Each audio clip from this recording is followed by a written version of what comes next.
Assalamualaikum warahmatullahi wabarakatuh. Perkenalkan, kami dari kelompok 5. Pada kesempatan kali ini, kami akan mempresentasikan hasil diskusi dari kelompok kami, yaitu mengenai tahap-tahap audit perencanaan audit. Kelompok kami terdiri dari Mila Nimatulaili, Fikatria Yulianti, Yulia Rahmadewi, Kania Pratnya Paramita, Ananda Nurhaliza, dan Lintang Firda. Subbab yang akan kami bahas yaitu mengenai audit sampling. Di dalam audit sampling ini mencakup audit sampling untuk pengujian pengendalian dan audit sampling untuk pengujian substantif. Materi pertama yang akan kami jelaskan yaitu mengenai konsep dasar audit sampling. Dapat teman-teman lihat di gambar yang tertera bahwa terdapat banyak sekali lingkaran yang mewakili bukti audit. Nah, lingkaran-lingkaran tersebut merupakan populasi bukti audit yang dihasilkan perusahaan selama satu periode akuntansi. Dengan banyaknya lingkaran atau bukti audit yang ada, maka tidak efisien jika semua bukti tersebut dievaluasi oleh editor. Nah, oleh karena itu, seorang auditor akan memilih beberapa bukti audit yang disebut sebagai sampel bukti audit untuk mewakili semua bukti audit yang ada. Nah, menurut PSA nomor 26, sampling audit merupakan penerapan prosedur audit terhadap kurang dari 100% unsur dalam suatu saldo akun atau kelompok transaksi dengan tujuan untuk menilai beberapa karakteristik saldo akun atau kelompok transaksi tersebut. Selanjutnya, kami akan membahas mengenai ketidakpastian dalam sampling audit. Sebelumnya, sudah kami jelaskan bahwa seorang auditor akan mencari atau memilah bukti-bukti audit yang banyak ke dalam sampel audit. Nah, dalam proses tersebut, maka auditor dapat saja menemukan resiko-resiko. Resiko dapat dibagi menjadi dua, yaitu resiko sampling dan resiko non-sampling. Yang dimaksud dengan resiko sampling yaitu resiko bahwa sampel tidak mewakili populasi. Artinya, kesimpulan auditor tentang pengendalian internal dan kewajaran saldo dan transaksi berdasarkan sampel berbeda dari kenyataan. Nah, berdasarkan sampel, auditor itu menilai SPI klien telah dirancang dan dioperasikan dengan baik untuk setiap tujuan audit. Namun ternyata kenyataannya bertentangan. Itu yang disebut dengan resiko sampling. Lalu ada resiko non-sampling. Resiko non-sampling itu merupakan resiko yang berasal dari luar penarikan sampel.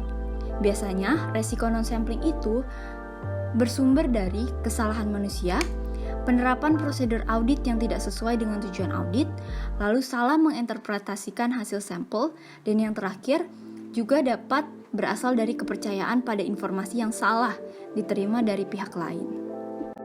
Pada materi selanjutnya akan dijelaskan mengenai pendekatan sampling audit.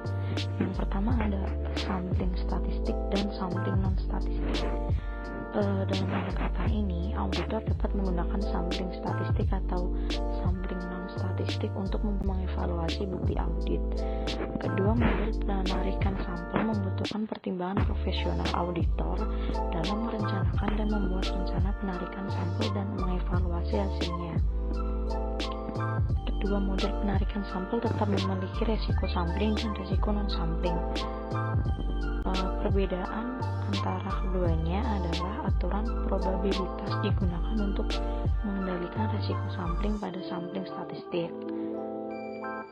Ada beberapa metode pemilihan sampel yang dikategorikan dalam sampling non-statistik, yaitu haphazard sampling, block systematic sampling, dan directed sampling.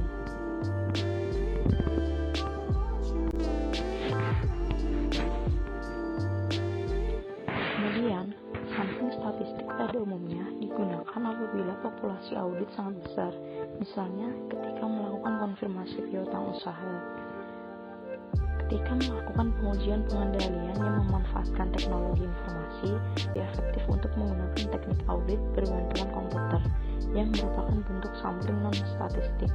Pada sampling non-statistik, auditor menetapkan besaran sampel dan mengevaluasi hasil sampel hanya berdasarkan kriteria subjektif dari auditor dan pengalamannya, sehingga bisa saja mengambil terlalu banyak atau sedikit sampel untuk dievaluasi.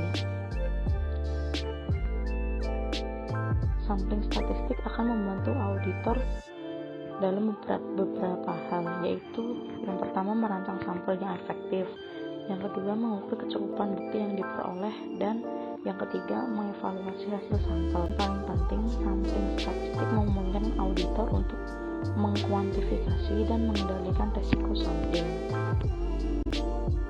Pembahasan selanjutnya yaitu resiko sampling. Resiko yang pertama, resiko sampling terhadap pengujian pengendalian. Kita bagi menjadi dua, yaitu resiko atas penilaian tingkat resiko pengendalian yang terlalu rendah, yang artinya taksiran level resiko pengendalian berdasarkan hasil sampel mendukung level resiko pengendalian yang mengasumsikan pengendalian telah dirancang dan dioperasikan secara memadai. Sedangkan resiko atas penilaian tingkat resiko pengendalian yang terlalu tinggi, artinya taksiran level resiko pengendalian berdasarkan sampel tidak mendukung level resiko pengendalian yang mengasumsikan pengendalian telah dirancang dan dioperasikan secara memadai. Yang kedua yaitu resiko sampling terhadap pengujian substantif. Terbagi menjadi dua, yaitu resiko penerimaan yang tidak tepat adalah resiko bahwa sampel mendukung kesimpulan bahwa saldo akun yang dicatat tidak salah saja secara material, padahal saldo akun tersebut salah saja material. Sedangkan resiko penolakan yang tidak tepat adalah resiko bahwa sampel mendukung kesimpulan bahwa saldo akun yang dicatat salah saja secara material, padahal saldo akun tersebut tidak salah saja secara material. Teknik sampling audit. Apabila menggunakan sampling statistik, maka terdapat dua teknik penarikan sampel. Yang pertama, sampling atribut, dan yang kedua, sampling variabel. Teknik sampling atribut merupakan jenis pengujian yang menggunakan pengujian pengendalian dengan tujuan untuk mengestimasi tingkat penyimpangan dari pengendalian yang sudah ditentukan dalam populasi. Sedangkan teknik sampling variabel merupakan jenis pengujian substantif yang bertujuan untuk mengestimasi total jumlah uang pada populasi atau kesalahan jumlah uang dalam populasi. Yang selanjutnya yaitu sampling non-statistik untuk pengujian pengendalian. Sampling non-statistik ini efektif digunakan dalam pengendalian yang terprogram dalam lingkungan teknologi informasi. Nah, langkah-langkah yang dapat dilakukan dalam sampling non-statistik ada 7. Yang pertama, menetapkan tujuan audit dan prosedur untuk mencapai tujuan. Yang kedua, mendefinisikan populasi dan unit sampling. Yang ketiga, menentukan pengendalian yang akan diamati dan bukti bahwa pengendalian tersebut efektif atau tidak efektif. Yang keempat, menggunakan pertimbangan profesional untuk menentukan ukuran sampel. Yang kelima, menggunakan pertimbangan profesional untuk menentukan metode pemilihan sampel. Yang keenam, menerapkan prosedur audit untuk pengujian pengendalian. Dan yang terakhir, mengevaluasi hasil sampel. Selanjutnya, saya akan menjelaskan mengenai merancang atribut sampel statistik untuk pengujian pengendalian. Langkah-langkah yang harus dilakukan, yang pertama adalah menetapkan tujuan audit. Secara umum, tujuan audit adalah mengevaluasi keefektifan dari perancangan dan pengoperasian pengendalian internal. Selanjutnya, yang kedua adalah menentukan populasi dan unit sampling. Auditor harus menetapkan bahwa representasi fisik dari populasi memadai untuk setiap tujuan. Lalu yang ketiga adalah menentukan atribut pengendalian yang akan diamati. Atas dasar pemahaman atas SPI, auditor harus mengidentifikasi atribut yang berhubungan dengan keefektifan pengendalian yang akan diuji. Yang keempat, menentukan ukuran sampel. Yang kelima, menentukan metode pemilihan sampel. Yang keenam, melaksanakan rencana penarikan sampel. Dan yang ketujuh, mengevaluasi hasil sampel. Kemudian, di sini terdapat langkah setelah pengujian pengendalian. Hasil pengujian pengendalian merupakan dasar untuk penetapan langkah dalam pengujian substantif. Langkah tersebut dapat dirangkum sebagai berikut. Yang pertama, jika pengujian pengendalian menyimpulkan bahwa pengendalian cukup memadai, maka auditor melanjutkan dengan pengujian substantif tanpa merubah asumsi semula mengenai tingkat keyakinan atau risiko samplingnya.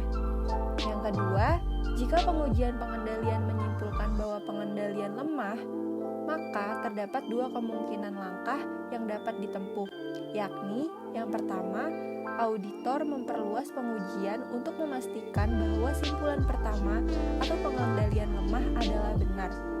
Lalu yang kedua, auditor mengoreksi asumsi tingkat keandalan laporan atau tingkat risiko sampling. Dalam hal ini, auditor menetapkan tingkat risiko yang lebih rendah, yang berarti auditor memperluas pengujian substantifnya. Mengingat keterbatasan waktu, auditor sebaiknya memilih langkah kedua tersebut. Sekian presentasi dari kelompok kami, kurang lebihnya mohon maaf. Jika ada yang ingin bertanya, silakan bertanya di kolom komentar. Terima kasih.